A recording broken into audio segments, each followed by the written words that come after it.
Hati ko lagi tento!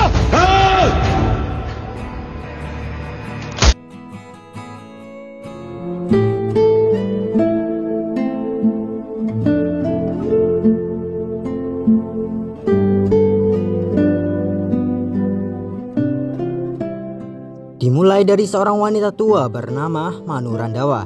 Ia dirawat di rumah sakit dan tiba-tiba saja ia kabur dan menuju ke tempat pengacaranya. Manu meminta visa ke India, tapi ini menjadi sulit karena dahulu ia berpindah kewarganegaraan. Ia meminta suaka dan mengatakan hidupnya terancam di India. Jadi sekarang ia ingin kembali ke India pun menjadi sangat sulit. Pengacara itu bilang ia bisa memberi visa ke negara manapun dalam 1 hari kecuali ke India. कि कोई भी कंट्री बोल एक दिन में वीजा लगवा देता हूँ 1 minute. Manu akhirnya meminta bantuan pada teman lamanya yang bernama Hardi. Hardi yang berada di India ditelepon oleh Manu dan diminta untuk menjemput Manu di Dubai. Hardi yang ditelepon Manu sangat terkejut dan sangat senang karena sudah 25 tahun terakhir kali ia bertemu dengan Manu. Halo Manu.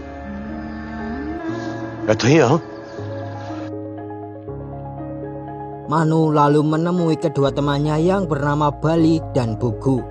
Manu mengajak kedua temannya untuk pulang ke India. Ia akan meminta Hardi datang ke Dubai untuk menjemput mereka. Mendengar Hardi yang akan menjemput, Bali dan Bugu langsung senang dan yakin jika mereka bisa kembali ke India. Bali langsung menjual toko miliknya. Alasannya tentu karena ia ingin pulang. Bugu yang bekerja di sebuah restoran mengepel wajah bosnya karena ia akan pulang, jadi ia tak perlu khawatir bila dipecat. Dengan senangnya Manu, Bugu dan Bali pergi ke Dubai. Saat ini mereka sangat ingin pergi ke India. Keadaan telah berubah. Padahal dahulu mereka sangat ingin pergi ke London, Inggris. Cerita lalu berpindah ke 25 tahun yang lalu. Manu sangat ingin pergi ke London untuk mengubah nasibnya. Masalahnya adalah rumah keluarganya disita karena sebuah hutang. Dan kini Manu beserta keluarganya tinggal di pavilion. Tidak jauh berbeda masalah Bugu dan Bali juga masih tentang ekonomi. Mereka bertiga sangat ingin pergi ke London karena melihat tetangga mereka yang memiliki keluarga di London terlihat hidup makmur dan bahagia.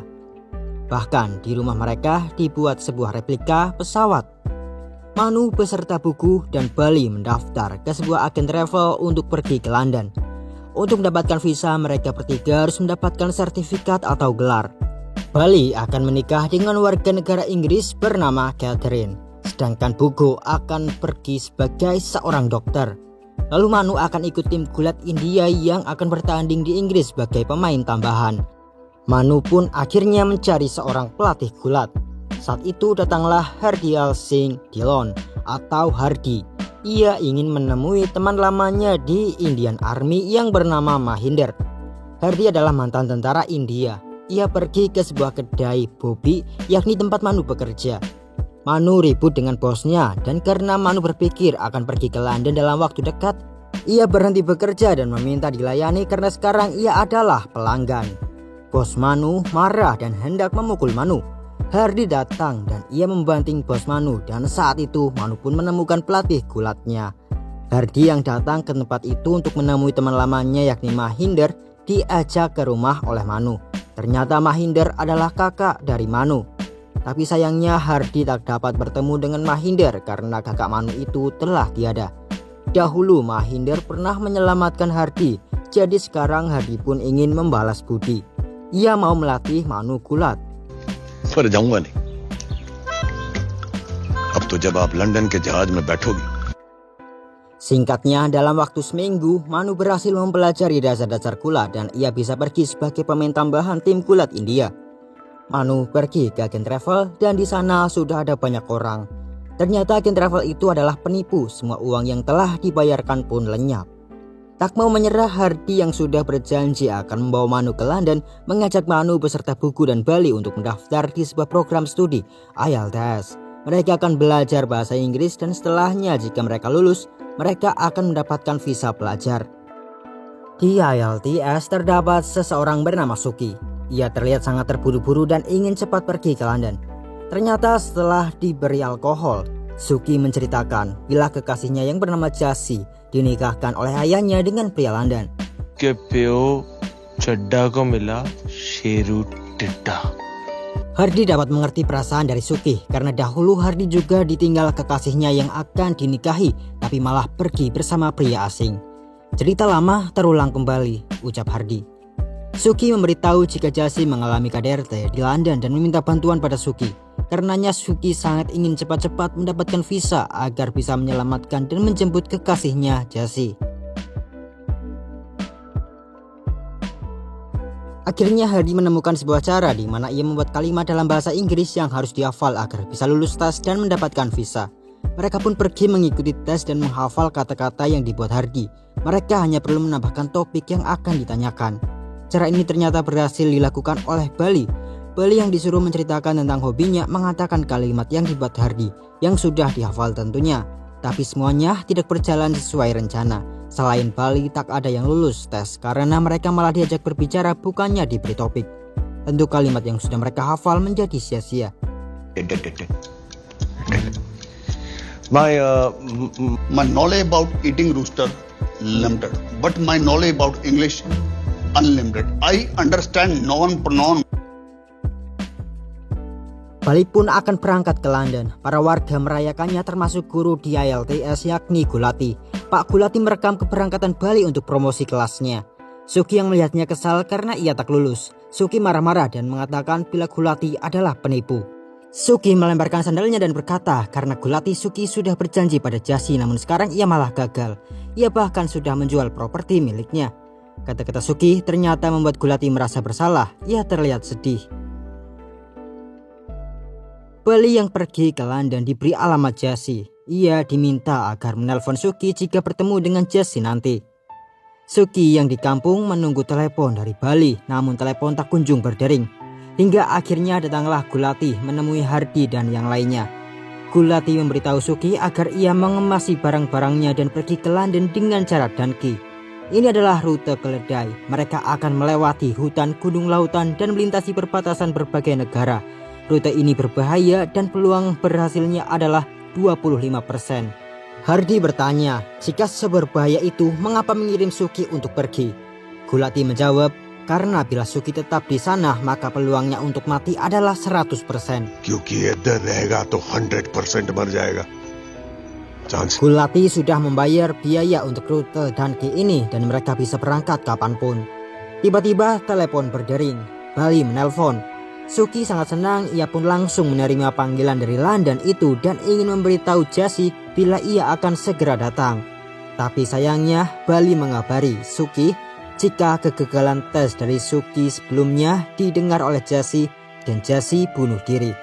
Suki yang mendengar Jasi telah tiada langsung putus asa. Suki juga langsung mengakhiri hidupnya saat itu juga. Hardi dan teman-temannya sangat menyesal. Hanya karena mereka tak bisa bahasa Inggris, mereka tak bisa pergi ke Inggris, dan nyawa seseorang harus melayang secara sia-sia. Di upacara kremasi Suki, Hardi dan yang lainnya bertekad untuk pergi ke London. Mereka akan menaburkan abu Suki bersama dengan abu Jasi.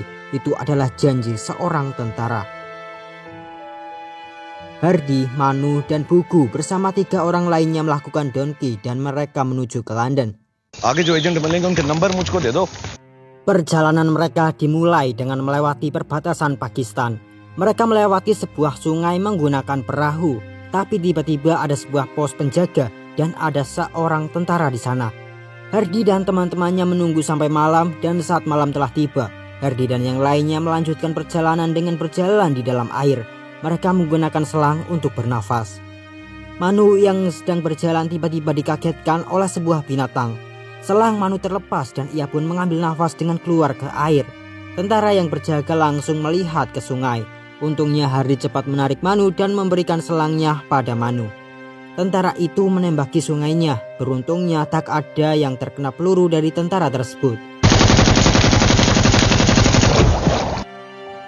Hardi dan teman-temannya berhasil lolos dan berada di sebuah hutan di Pakistan. Untuk menyemangati rekan-rekannya, Hardi memperlihatkan foto-foto Bali yang sudah membeli rumah dan mobil di London. Melihat foto-foto Bali, Manu dan yang lainnya termotivasi. Mereka langsung melanjutkan perjalanannya. Butuh waktu 2 bulan untuk mereka melewati Afghanistan dan Iran. Mereka juga harus berjalan selama 2 hari di sebuah gurun untuk naik kereta di Turki. Di gurun itu datanglah 3 tentara dan menyuruh Hardy dan yang lainnya berhenti. Tiba-tiba tentara itu menyuruh mereka untuk berlari. Hardy yang mantan tentara tahu jika mereka berlari mereka bisa ditembak. Ia memperingati agar teman-temannya tak ada yang melangkahkan kakinya. Tapi ketiga teman Hardy yang bernama Gulab, Pumpi dan Sameli keburu kabur. Mereka yang sangat takutan berlari sekencang-kencangnya. Dan tentara itu langsung menembak Gulab, Pumpi dan Samelu. Hardy bersama Manu dan Buku yang menyerah ditangkap dan dibawa ke camp oleh para tentara. Di tenda camp itu kepala tentara berniat buruk pada Manu. Ia menyuruh Manu masuk ke tenda. Hardy pun membawa Manu ke tenda itu karena jika tidak menurut mereka bisa ditembak. Kepala tentara lalu membuka pakaiannya dan hendak mendekati Manu. Tapi tiba-tiba Hardy menyerang kepala tentara dan menghabisinya. Anak buah tentara itu lalu masuk dan Hardy juga menyerang tentara tersebut. Hardy tanpa ragu menembak tentara itu. Kemudian tinggal 1 tentara tersisa. Hardy membuka tenda dan memperlihatkan kepala tentara yang terduduk dan merokok. 1 tentara itu pun hendak menyerah agar bosnya selamat, padahal bosnya sudah terbunuh. Melihat peluang, Hardy langsung menembak 1 tentara tersisa dan mereka bertiga pun berhasil lolos.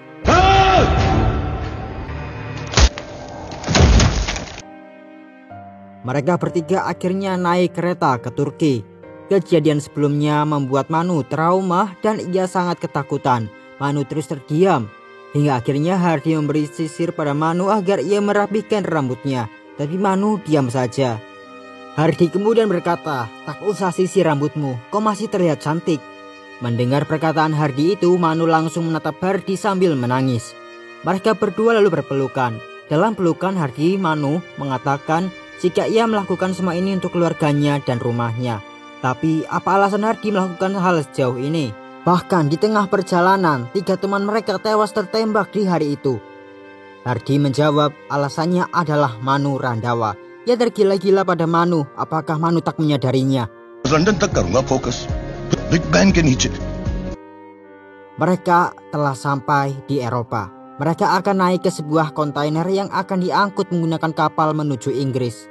Mereka terkurung di sana selama 27 hari. Akhirnya mereka sampai di sebuah tempat dan bertanya pada warga lokal, di manakah mereka sekarang? Warga itu pun menjawab, terakhir kali ia mengecek nama negara itu adalah Inggris. Hardy dan yang lainnya pun sangat senang dan bergembira. Akhirnya setelah melakukan perjalanan berbulan-bulan, mereka sampai di tempat tujuan mereka yakni London, Inggris. Mereka bertiga pergi ke Big Ben. Dan saat itu juga Hardy berniat untuk melamar Manu. Tapi tiba-tiba Buku berteriak karena ada sebuah patung yang mirip Bali. Buku berpikir bila temannya sudah jadi orang besar di London sampai-sampai dibuatkan patung. Tapi tiba-tiba patung itu bergerak. Ternyata itu adalah Bali. Bali bekerja sebagai manusia emas. Ia mengajak teman-temannya ke tempat tinggalnya. Tapi di sana terlihat menyedihkan. Terlebih mereka harus menghindari polisi karena tak memiliki izin tinggal yang legal. Saat mengetahui situasi yang sebenarnya, Hardy berbicara dengan Bali. Ia marah karena foto yang dikirimkan oleh Bali membuat orang-orang ingin pergi ke London. Tapi mereka terbunuh di perbatasan. Bali lalu mengatakan jika tak ada yang mengirim foto asli ke keluarga mereka. Jika keluarga di kampung tahu mereka bekerja seperti ini, maka uang kiriman mereka tak akan dipakai. Dan karena mereka berada di London, keluarga mereka di kampung mendapat rasa hormat daripada tetangga. Apakah Bali harus menghancurkan semua itu hanya dengan 1 foto yang perlihatkan kenyataan dirinya di sana? Hardy akhirnya mengerti dan ia memeluk Bali. Mereka pun akhirnya mulai bekerja dan pekerjaannya pun apa adanya. Dan tugas utama mereka adalah menghindari polisi. Mereka selalu berlari dari polisi. Dan hal itu membuat Hardy tak mau lagi berada di London. Ia mengajak teman-temannya untuk kembali ke India. Namun mereka tak mau pulang tanpa hasil. Perjuangan mereka untuk sampai ke sana sangat berat dan kini mereka ada di sana. Jadi mereka tak mau menyerah dengan mudah. Manu membujuk Hardy untuk tinggal. Manu bilang tak bisakah Hardy tinggal di sana demi Manu.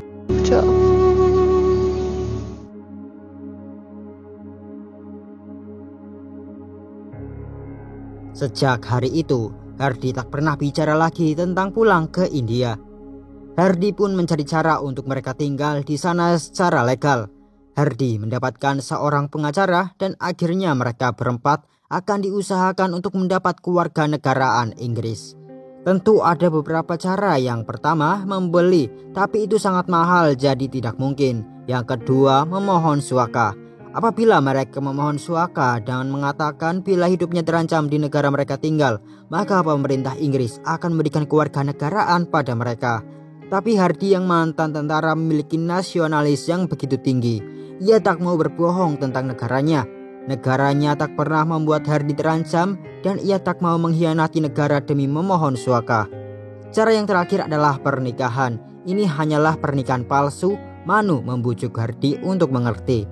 Akhirnya Manu akan menikah dengan seorang pria Inggris. Tapi di saat acara pernikahan berlangsung, mempelai pria hendak mencium Manu dan Manu langsung menolak. Hardi yang mendengar kekasihnya hendak dicium pria lain sangat marah. Hardi memukuli mempelai pria yang sebenarnya seorang pecandu tersebut.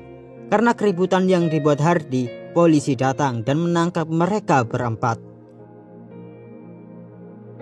Mereka lalu disidang. Waktu itu Pak pengacara memiliki cara agar Hardi bisa bebas dan mendapatkan kewarganegaraan Inggris. Mereka yang membawa apu dari Suki bisa memperlihatkannya pada hakim dan memberitahu hidup mereka dalam bahaya di negara asalnya. Tapi tetap Hardi menolak untuk mengatakan hal itu. Ia tak mau mengatakan hal buruk tentang India dan Hardi pun diputuskan oleh hakim untuk dideportasi ke India. The order of the court is that Mr. Hardale Singh Dhillon will be deported back to India. Sementara Manu, Bali dan Buku yang tak memiliki pikiran seperti Hardi tak masalah bila harus berbohong tentang keselamatan mereka yang terancam di negara asalnya India. Manu mengejar Hardi dan ia mengucapkan selamat tinggal. Hardi pun kembali ke India dengan kekecewaan karena ia berpisah dengan wanita yang ia cintai. Dan perpisahan itu sampai 25 tahun. Mereka tak pernah lagi bertemu sejak hari itu. Kembali ke masa kini, Manu bersama Buku dan Bali sudah sampai di Dubai. Hardi pun juga sudah ada di sana. Ia menunggu di bandara dan akhirnya setelah 25 tahun mereka kembali bertemu. Hardi yang melihat Manu dan Manu yang melihat Hardi. Keduanya terlihat sangat sensitif dan terharu. Lalu datanglah Buku dan Bali. Mereka berempat pun berpelukan di bandara itu. Setelahnya mereka pergi untuk makan bersama. Saat itu Hardi menanyakan di manakah Mr. Jogi, yakni suami Manu. Dahulu Hardi mendapat undangan pernikahan Manu dengan Jogi. Jadi sekarang di mana pria itu? Semuanya terdiam. Hardi bertanya apakah Jogi mencampakkan Manu dengan nada emosi. Semuanya hanya tertawa. Hardi masih bingung dan bertanya apakah Manu yang mencampakkan Mr. Jogi? Tanya Hardi. Sampai akhirnya Hardi sadar bila Manu tak pernah menikah. Hardi hanya tertawa dan bilang, dasar wanita gila. Apakah kau hanya mencetak satu kartu undangan dan itu diberikan kepadaku? Tanya kakek Hardi. Kakek Hardi lalu menanyakan bagaimana mereka akan kembali ke India. Apakah akan menggunakan visa atau dengan cara dengki lagi? Manu bilang mereka tak bisa menunggu visa karena itu akan membutuhkan waktu hingga 6-8 bulan. Hardi lalu bilang, memangnya kenapa jika mereka harus menunggu 6 bulan? Apa ada yang sekarat? Manu mengiyakan. Manu memberitahu jika ia sedang sekarat dan hanya memiliki waktu 1 bulan saja. Hardi yang mendengarnya sangat terkejut dan ia pergi menjauh. Hardi menangis mendengar kabar Manu yang sekarat. Manu mencoba menenangkan Hardi dengan bertanya apakah rumah yang telah Manu tebus terukir nama Randawa di depan gerbang. Hardi menjawab tidak. Ada nama lain yang ditulis di sana. Ada sesuatu juga yang Hardi pasang di atap rumah Manu. Manu tersenyum, apakah sebuah replika pesawat? Hardi bilang, pulang saja dan lihat sendiri. Manu pun berkata, kalau begitu bawalah ia pulang. Sudah 25 tahun ia belum melihat rumah yang berhasil ia dapatkan kembali. Dan selama itu pula ia belum bertemu dengan kedua orang tuanya. 25 साल हो गए माँ बाप नहीं देखे मैंने. Hardi pun akan membawa Manu kembali dan ia berjanji jika ia akan membawa Manu kembali dengan pesawat yang nyaman. Melakukan dengki di usia ini mana mungkin. Mereka akan pulang dengan naik pesawat yang nyaman. Janji tentara, ucap Hardi. Hardi menemui kenalan dari Gulati yang bernama Bakir. Ia meminta tolong agar Bakir bisa membawa mereka kembali ke India. Asal ada uang, semuanya beres. Bakir akan membawa mereka kembali ke India. Pertama, Manu bersama Buku dan Bali diberi pakaian dan ponsel baru. Mereka lalu diantar oleh Bakir ke sebuah kontainer yang akan diangkut dengan kapal. Bakir memotret Hardi dan teman-temannya. Ia juga menandai kontainer dengan cat. Supir menaikkan banyak persediaan makanan. Buku bertanya mengapa makanannya banyak sekali untuk perjalanan 4 hari. Supir itu bilang bukan 4 hari, butuh 2 minggu untuk sampai ke London. Supir itu langsung menutup kontainernya. Kontainer itu pun langsung menuju ke pelabuhan, sedangkan Bakir menelpon polisi dan membocorkan informasi bila terdapat penyelundup yang akan pergi dengan kapal kargo. Polisi langsung menuju ke pelabuhan dan mereka menangkap Hardi beserta teman-temannya. Ketua polisi yang bernama Omar menanyakan nama dan kewarganegaraan mereka semua. Mereka menjawab dengan jujur. Hardi bilang ia dari India, sedangkan yang lainnya menjawab jika mereka warga negara Inggris. Omar hanya tertawa mendengar 3 orang yang berkata jika mereka orang Inggris. Tiba-tiba Hardi bilang agar Gulab tak berbohong. Bali kebingungan mengapa dirinya dipanggil Gulab oleh Hardi. Hardi kemudian mengajak Omar berbicara. Ia meminta agar Omar membebaskannya jika ia bisa berhasil membuktikan bila mereka bertiga adalah orang India. Hardi bilang jika mereka semua dari India. Yang wanita bernama Chameli, sedangkan yang satunya bernama Pumpi. Omar meminta Hardi untuk membuktikan jika pria itu bernama Gulab. Hardi lalu mengambil ponsel yang ada di saku Bali yang sebelumnya dikirim oleh Gulati. Hardi meminta agar Omar menelpon salah satu nomor di ponsel itu dan orang yang menjawabnya pasti dari India. Polisi Omar pun menelpon dan semua nomor yang ada di ponsel itu adalah nomor yang telah disiapkan Gulati di banyak ponsel. Salah satu ponsel itu berdering dan Gulati langsung mengkonfirmasi dengan berkata, Good morning, Gulab. Gulab aji. Container which बैठ गया. Perkataan Gulati membuat polisi Omar percaya bila pria itu memang Gulab dan mereka sedang naik kontainer itu menuju ke London. Hardi yang sudah membuktikan ketiga orang itu adalah orang India meminta polisi Omar untuk membebaskannya dan membiarkannya pergi. Tapi polisi itu tak mau dan akan tetap menangkap Hardi. Hardi langsung mengambil paspor Indianya dan membuangnya ke laut. Hardi berkata jika ia sudah memberikan 3 orang untuk ditangkap, tapi polisi itu tak mau. Sekarang ia sudah membuang paspornya dan sekarang buktikanlah di pengadilan jika mereka adalah orang India kalau bisa. Karena court में कि हम इंडिया से हैं. Omar lalu berteriak dan berkata ia pasti akan membuktikan di pengadilan bahwa mereka berempat adalah orang India dan Omar akan mendeportasi mereka dalam waktu 2 minggu. Omar, no Omar. Bila mereka mengatakan nama asli mereka, pasti mereka akan diidentifikasi sebagai orang Inggris. Tapi Hardi mengganti nama mereka bertiga dengan nama temannya yang dahulu tertembak di perbatasan, Gulab, Chameli, dan Pumpi. Berdasarkan catatan mereka bertiga hilang. Berkas mereka pun sampai di Laltu, India, dan para warga membenarkan bila Pumpi, Chameli, dan Gulab telah menghilang 25 tahun yang lalu. Laporan itu membuat pemerintah India memperbolehkan ketiga orang itu untuk kembali ke India dan akhirnya Hardi bersama yang lainnya dideportasi dan dipulangkan ke India. Dengan bangganya Omar yang berhasil mendeportasi 4 warga India itu berkata, sudah ia bilang ia akan memulangkan mereka dalam 2 minggu. Sekarang pergilah, ucap Omar. Buku memberi hormat dan tertawa. Hal itu membuat Omar merasa aneh. Bali, Hardi, dan Manu juga tertawa dan terlihat seperti meledek Omar. Omar, no Omar, gada. Omar menanyakan pada Manu, mengapa kalian terlihat sangat senang? Manu menjawab, karena mereka akan pulang. Di dalam pesawat, Hardi berkata jika seperti janjinya mereka akan pulang dengan pesawat yang nyaman. Manu kembali bilang seandainya saja Hardi tak memiliki istri, ia akan menciumnya saat itu. Hardi hanya tertawa dan setelahnya ia melihat Manu dengan sedih. Akhirnya mereka sampai di India dan kembali ke kampung halaman mereka. Manu, Buku, dan Bali sangat senang. Ekonomi keluarga mereka sudah bagus dan kini mereka sudah ada di rumah. Hardi menunjukkan sesuatu yang ia pasang di atap rumah Manu. Bukan replika pesawat tapi replika jam Big Ben yang ada di London. Saat itu juga Hardi memberitahu jika ia sebenarnya belum menikah. Manu yang mengetahuinya sedih.